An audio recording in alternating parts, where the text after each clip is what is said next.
Hey friends, today we're going over perspective. It's really fun. It is a little bit nerdy. Some artists don't really like it because it gets kind of technical, but it's awesome because if you want to create an environment from your head, you can make it look realistic by having a little bit of perspective knowledge.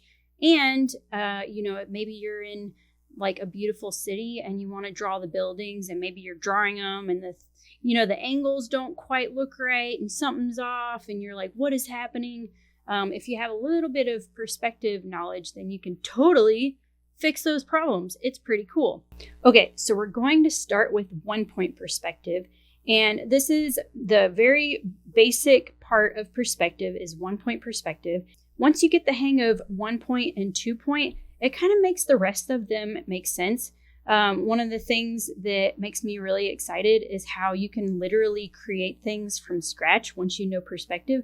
Like I could draw a milk jug, or maybe it's a birthday box, or a spaceship. I can make it, and I can make it look like it's actually in the environment on my page without even having to see it in real life to draw from. So perspective's pretty cool. Perspective. Okay, so the ideal view of 1-point perspective is if we could see the horizon line. So I'm going to create a horizon line in our drawing. Okay. And this, when we go to draw in all different, kinds of environments, this horizon line may be referred to as eye level because you don't always see your horizon line. But I like to do this scene first because this gives me a nice visual of 1-point perspective. And then I'm like, okay, so anywhere I'm at, this is kind of the scene that I'm thinking of in the back of my head. So you've got your horizon line. Okay. Now this scenario that we're oh wait, you know what? We need some mountains. Yep. It's got to have some mountains, maybe some clouds and happy little sunshine. Okay, cool. Okay, so the scene that I want to create is that we're standing at the very end of, the very edge of a railroad track, and we're watching that railroad track recede back into space. And I know you've seen this before, like maybe you're standing at the very edge of a city and you look all the way down the street and you can see all of the buildings kind of disappearing. And you're like, that's weird. It gets smaller and smaller as it goes back there. And so that's those buildings in perspective. That tiny little point that everything converges to is called the vanishing point. So in 1-point perspective, you have one vanishing point, okay? Now we're going to start to draw our railroad track. And this is the front of the picture plane. And what I like to think of it is that this is the area where you know what size the railroad track is because you're literally standing on it. So these are going to be the edges of our railroad track in the very foreground. And then we're going to have that railroad track meet the vanishing point. Okay.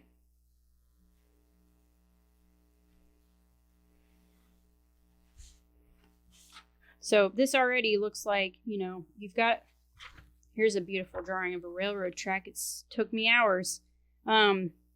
This railroad track, this is the railroad track in 2-dimension. And then this is the railroad track in 3-dimension. So you'll also notice that the boards, they'll start off at the size that you see close up. And then they get smaller and smaller as they go back into space. And it's not going to be perfect, but okay. So we have our railroad track and we're like, okay, cool. This is 1-point perspective. So what about like maybe we want to have a building in this scene and we want to put that building in perspective. So I'm sure you've seen that little trick where, you're taught how to make a cube. So you have a 2-dimensional square and then you put another 2-dimensional square overlapping it, right? Same size. And then you connect the points in order to make that cube, or in this case, an ice cube because it's see-through. Then if that cube is opaque, where you can't see through it, then you would erase the lines that are behind the frontmost edges. So you've got this side panel and then this front panel, right? So that's a really cool trick, and that kind of gives you a visual of how to make a two-dimensional object, which is this cube, turn into a three-dimensional object. Now, if you wanted to put that into perspective, then these edges would need to converge to this vanishing point, and that would put this cube inside this environment, right? Now, one-point perspective really works with parallel lines. The moment that you have things kind of turning in different directions in your environment, that's when you find yourself having multiple vanishing points, but they would still have that same horizon line if they were still in the same environment. Okay, so let's put this little cube in the accurate perspective of this little environment, right? So there's our vanishing point, and we're going to line this front edge up to that vanishing point. Okay, and then we're going to do that top left edge to that vanishing point. And then we're going to do that top right edge to that same vanishing point. Okay? Then, because we're using 1-point perspective, the back edge will still be parallel to this front edge. And then same here. So this edge is parallel to this edge, right? So now you have a cube that's sitting in this environment. And you can erase those lines. Now again, this works in 1-point perspective because this cube is parallel to this railroad track. But if we turned that cube, then it would have multiple vanishing points. So that's when perspective can get a little more complicated, but you don't need to know that right now. Okay, so maybe we want to put a building in this scene, right? So I'm going to draw the side of the building that's two-dimensional that I can clearly see. Okay, so this is like the flat plane of that side of the building. And I want that building to, be sitting on, it's facing the railroad track so that, people can stop. Maybe it's a candy shop. It's a candy shop. Okay, and we're going to take all those edges and bring them to that same vanishing point. Cool. And then depending on how long I want this building, I would then make the back edge of the wall. So we'll make it a little bit of a longer building. And this line will be parallel with this line, okay? And then now we need the roof edge back there. So that line will be parallel to the one in the front, and it will stop where this line so that it creates the proper size of the roof, okay? Cool. Now, if I wanted a door on this building and maybe 2 windows, I could put them here. Maybe this is where I determine the size of those windows. Or maybe, if you're drawing from life, this is where you see them.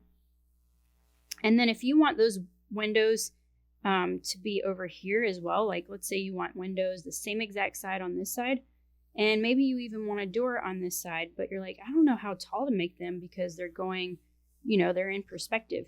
So what you would do is you would take the top edge of your door and bring it to here so that we have a point that's now on the plane of this side of the building to use to go to the vanishing point. Okay. So that is about how tall the same size door would be on this side of the building, but in perspective. Okay. And then you would do the same thing with the windows.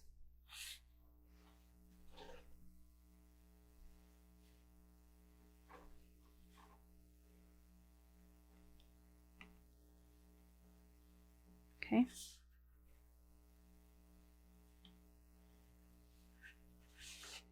And then the top edge of the windows. And again, we're just using this as a height reference. So we're bringing this height to this edge so that we now have a point to use for the vanishing point. that is actually on the face of this side of the building. So those windows would look like that if they were the same exact size as this one. Okay? Isn't that cool? Like, we could draw a whole little city in this desert. All right, so maybe you're wondering, what if I'm looking up at something, like maybe there's a spaceship in the sky, right? So what you would do is you would decide the front plane of that spaceship. Maybe this one's like a thin, long rectangle, okay? And then you need to put it in perspective. So we're going to take each of those points and bring them to that same vanishing point.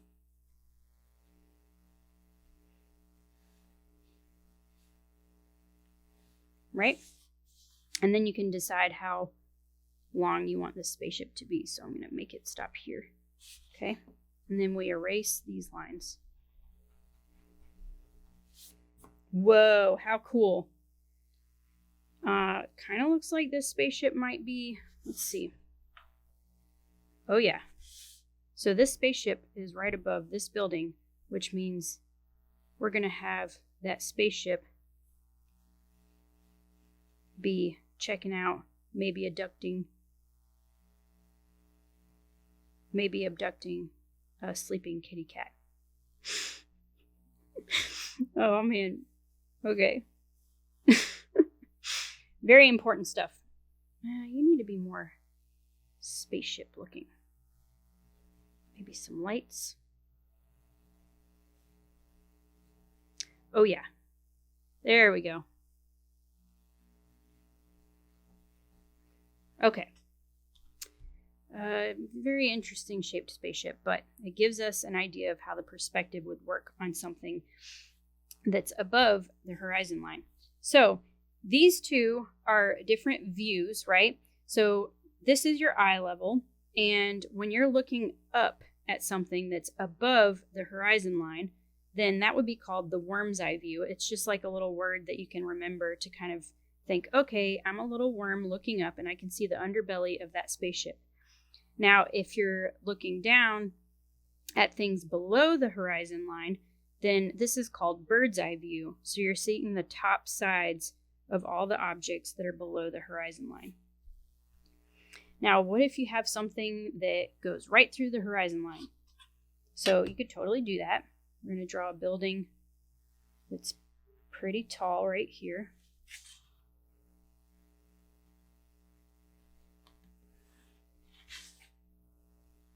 Not my finest work. I'm not a very consistent ruler user. I mean, sometimes I use it. It's very handy for perspective, though.